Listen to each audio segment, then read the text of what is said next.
नमस्कार दोस्तों, इस वीडियो में हम बात करने वाले हैं मिड डे मील योजना के अंतर्गत खाद्यान्न यानी कि गेहूं और चावल का वितरण किया जाना है।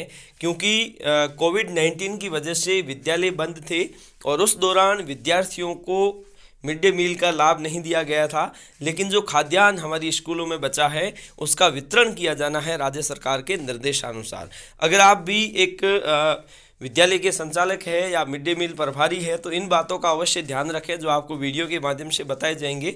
नहीं तो हो सकता है कि आप खाद्यान्न का वितरण करते समय कुछ गलतियां न कर दें।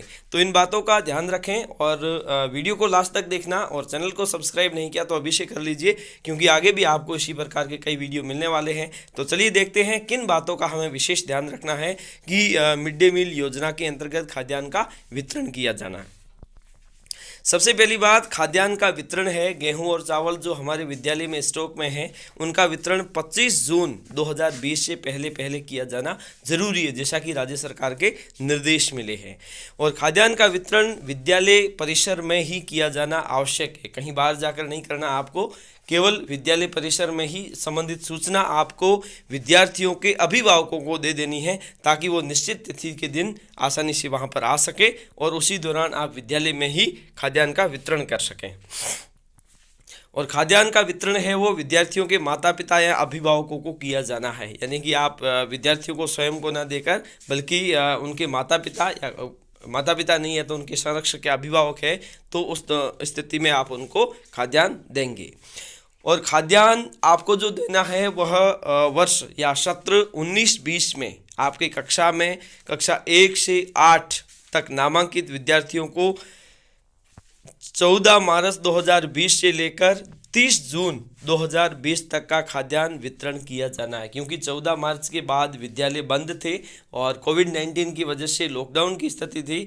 ऐसी स्थिति में आपको उस काल अवधि का ही खाद्यान्न वितरण किया जाना है। और कक्षा 1 से 5 में अध्ययनरत प्रत्येक विद्यार्थी को 9 किलो और 400 ग्राम और कक्षा 6 से 8 तक अध्ययन प्रत्येक विद्यार्थी को 14 किलो और 100 ग्राम खाद्यान्न का वितरण किया जाना है। यानी कि आप इसी के अनुसार ही खाद्यान्न का वितरण करें। और विद्यार्थियों के माता पिता को जब आप वितरित किए जा रहे खाद्यान्न की प्राप्ति रसीद और आवश्यक रिकॉर्ड विद्यालय संस्था प्रदान या फिर विद्यालय में संस्था में आप संधारित किए जाएंगे। मतलब ये है कि आप जब भी किसी भी विद्यार्थी के अभिभावक को खाद्यान्न देंगे तो उसकी प्राप्ति रसीद भी लेंगे। इसके साथ साथ इसका विवरण आप अपने विद्यालय स्टॉक रजिस्टर में भी एंट्री करेंगे।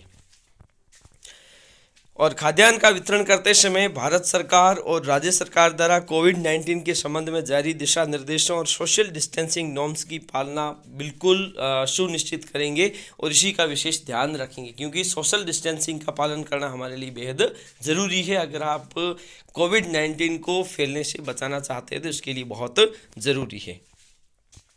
और अगर आपको कहीं पर इस आदेश की आवश्यकता पड़े, आदेश क्रमांक की आवश्यकता पड़े, तो खाद्यान्न वितरण के संबंध में विभागीय पत्र संख्या 51 दिनांक 10 जून 2020 द्वारा जारी दिशा निर्देश और पत्र संख्या 53 दिनांक 11 जून 2020 के द्वारा जारी स्पष्टीकरण के अनुसार शीघ्र कार्रवाई किया जाना सुनिश्चित करें।